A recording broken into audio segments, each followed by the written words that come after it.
আসসালামু আলাইকুম। কেমন আছেন সবাই? আশা করি সবাই অনেক ভালো আছেন। আজকে আমরা ১৬তম বিসিএস পরীক্ষায় আসা সাধারণ জ্ঞান প্রশ্নের সমাধান দেখব ব্যাখ্যা সহ। তো চলুন শুরু করা যাক। বাংলাদেশে রাষ্ট্রপতি সরকারের পরিবর্তে সংসদীয় সরকার ব্যবস্থা বা শাসন ব্যবস্থা চালু হয় সংবিধানের কত নম্বর সংশোধনীর মাধ্যমে? এটা হচ্ছে ১২তম সংশোধনীর মাধ্যমে। ১৯৯১ সালের ৬ আগস্ট পঞ্চম জাতীয় সংসদে সংবিধানের দ্বাদশ সংশোধনী পাশ হয়। এই সংশোধনীর মাধ্যমে বাংলাদেশের সরকার ব্যবস্থায় পরিবর্তন আনা হয়। এতে রাষ্ট্রপতি শাসিত সরকার ব্যবস্থার পরিবর্তে সংসদীয় সরকার ব্যবস্থা পুনর্প্রবর্তন করা হয়। এখন প্রশ্ন আসে, পুনর্প্রবর্তন করা হলো, তাহলে কোন সংশোধনীর মাধ্যমে সংসদীয় শাসন ব্যবস্থা থেকে রাষ্ট্রপতি ব্যবস্থায় বাংলাদেশ সুইচ করেছিল সেটা অবশ্যই বলবেন। বাংলাদেশের জাতীয় পতাকার ডিজাইনার কে? কামরুল হাসান।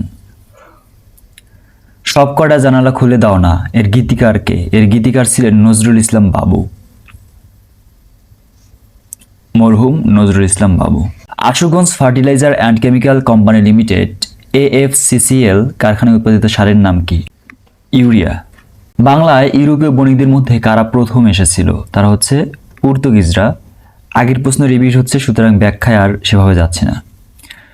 কর্কট ক্রান্তি রেখা বাংলাদেশের কোথায় থেকে কোথায় গিয়েছে? এটা হচ্ছে বাংলাদেশের মধ্যখান দিয়া গিয়েছে, অর্থাৎ বাংলাদেশের একদম মধ্য বরাবর কর্কট ক্রান্তি রেখা রয়েছে, যাকে বলা হয় ট্রপিক অফ ক্যান্সার বা কর্কট ক্রান্তি রেখা। 23.5 ডিগ্রি উত্তর অক্ষরেখা হচ্ছে কর্কট ক্রান্তি রেখা নামে পরিচিত। এটি বাংলাদেশের পূর্ব পশ্চিম বরাবর প্রায় মধ্যভাগ দিয়ে অতিক্রম করেছে। বর্তমানে জনসংখ্যার দিক দিয়ে বাংলাদেশের স্থান কত? এটা হচ্ছে অষ্টম। আপডেট দেখবেন অবশ্যই। অভ্যন্তরীণ কন্টেইনার ডিপো কোথায় অবস্থিত? এটা হচ্ছে ঢাকায়। উপমহাদেশের সর্বশেষ গভর্নর জেনারেল কে ছিলেন? Lord Mountbatten. 1833 সালের চার্টার অ্যাক্টের অর্থাৎ সনদ আইন অনুযায়ী বাংলাদেশের অর্থাৎ বাংলার গভর্নর জেনারেলকে ভারতের গভর্নর জেনারেল হিসেবে উন্নীত করা হয়। ফলে তৎকালীন governor general Lord William Bentinck ভারতবর্ষের প্রথম গভর্নর জেনারেল হন এবং শেষ গভর্নর জেনারেল হচ্ছেন লর্ড মাউন্টব্যাটেন। বাংলাদেশের লাগা উত্তরে অবস্থিত কোনটি? বাংলাদেশের উত্তরে ভারতের পশ্চিমবঙ্গ, মেঘালয় এবং আসাম রাজ্য। এটা। জীবনানন্দ দাশের জন্মস্থান কোন জেলায়? বরিশাল জেলায়। জীবনানন্দ দাশ একজন কবি, শিক্ষাবিদ। তিনি 1899 সালের 17 ফেব্রুয়ারি বরিশালে জন্মগ্রহণ করেন। 1899 সালে আরও একজন বিখ্যাত কবি জন্মগ্রহণ করে, কমেন্টে জানাবেন। বাংলাদেশের দীর্ঘতম রেল সেতু কোনটি? সেটা হচ্ছে যমুনা সেতু। বঙ্গবন্ধু যমুনা বহুমুখী সেতু হচ্ছে বাংলাদেশের দীর্ঘতম এবং দক্ষিণ এশিয়ার পঞ্চম। এটি আবার বিশ্বে 92তম দীর্ঘ সেতু। পদ্মা সেতু নির্মাণের পরে এর ব্যাখ্যা চেঞ্জ হতে পারে, সুতরাং আপডেট হতে দেখবেন। 1993 সালের 14 ডিসেম্বর তারিখে শহীদ বুদ্ধিজীবীদের স্মৃতিকে স্মরণে করে রাখবার জন্য ঢাকার মোট কতটি সড়কের নামকরণ করা হয়? সেটা হচ্ছে 7টি। এটা সেই সময়ের সাম্প্রতিক প্রশ্ন। লালবাগের কেল্লা স্থাপন করেন কে? এটা হচ্ছে শায়েস্তা খান। আর ঢাকা পৌরসভা কোন সালে প্রতিষ্ঠিত হয়? এটা হচ্ছে 1864 সালে। 1864 খ্রিস্টাব্দে ঢাকা মিউনিসিপ্যালিটি গঠিত হয় এবং 1960 সালে এটিকে টাউন কমিটিতে রূপান্তর করা হয়। 1972 সালে টাউন কমিটির বিলুপ্ত করে পৌরসভায় রূপান্তরিত করা হয় এবং 1983 সালে এটিকে মিউনিসিপ্যাল কর্পোরেশনে উন্নীত করা হয়। বাংলাদেশের জাতীয় সংসদে উপজেলা বাতিল বিলটি কখন পাশ করা হয়েছিল? 1992 সালে। স্বাধীন বাংলাদেশকে কখন মার্কিন যুক্তরাষ্ট্র স্বীকৃতি দান করে? কোন দেশ কখন বাংলাদেশকে স্বীকৃতি দান করে? এক সময়ের হট টপিক ছিল এইগুলো, যেগুলো বিভিন্ন পরীক্ষায় আসতো।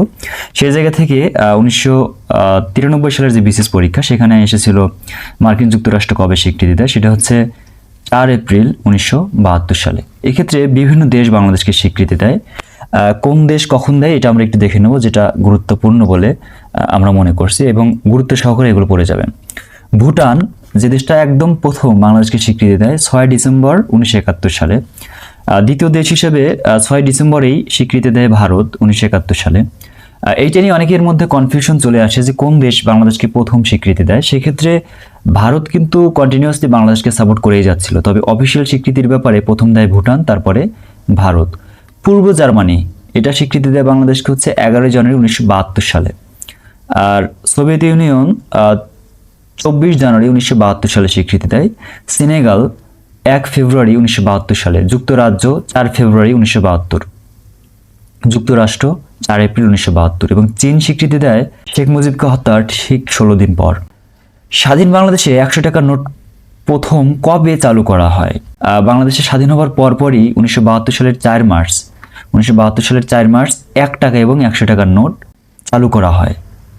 1965 সালের আগে জাতিসংঘের নিরাপত্তা পরিষদের সদস্য সংখ্যা কত ছিল? এটা ছিল 11টি।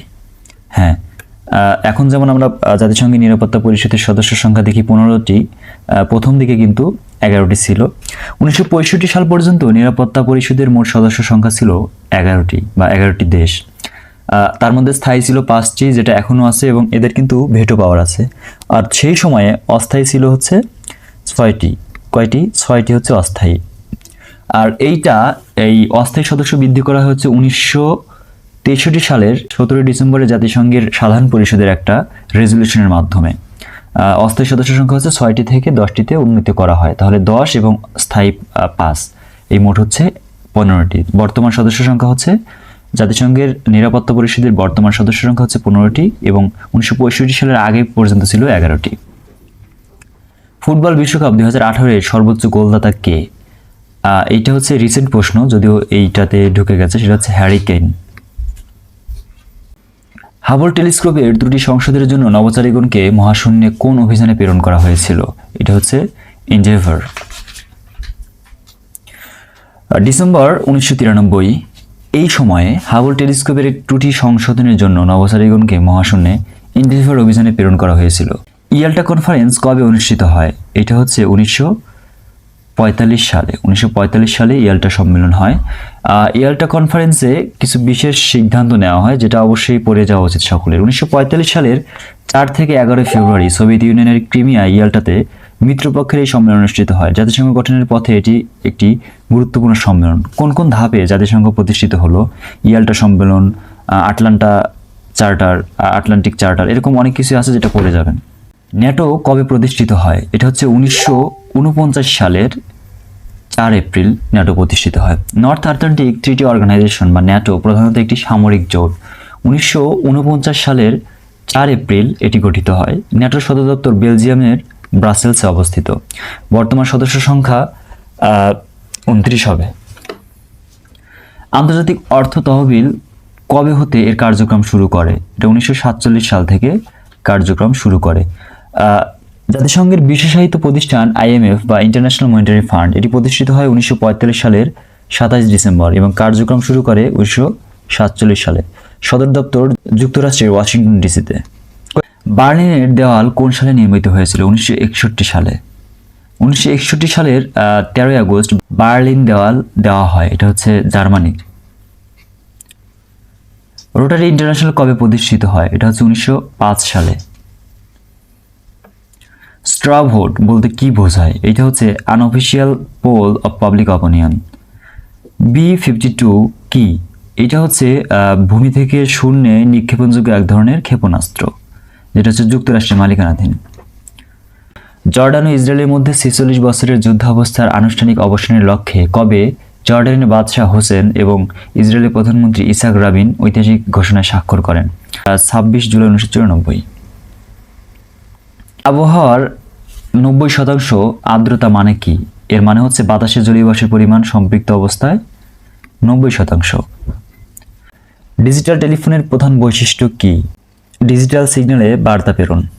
আধুনিক মুদ্রণ ব্যবস্থায় ধাতু নির্মিত অক্ষরের প্রয়োজন ফুরাবার বড় কারণ হলো এই যে ফটোলিথোগ্রাফি, এটা আসার কারণেই আধুনিক মুদ্রা ব্যবস্থায় হচ্ছে ধাতু নির্মিত অক্ষরের প্রয়োজন শেষ হয়ে গেছে। পিচ কয়লার বৈশিষ্ট্য কি? এটা হচ্ছে ভিজা এবং নরম। পানির জীব হয়েও বাতাসে নিঃশ্বাস নেয় কে? এটা হচ্ছে ডলফিন, সেটা পানিতেও নেয় বাতাসেও নেয়। রঙিন টেলিভিশন হতে ক্ষতিকর কোন রশ্মি বের হয়? এটা হচ্ছে গামা রশ্মি। চাঁদে কোনো শব্দ করলে তা শোনা যাবে না কেন? কারণ চাঁদে বায়ুমণ্ডল নেই, তাই। তার মানে চাঁদে কোনো বায়ুমণ্ডল নেই। শব্দ শূন্য মাধ্যমে প্রভাবিত হতে পারে না, অর্থাৎ কোনো না কোনো মাধ্যম লাগেই।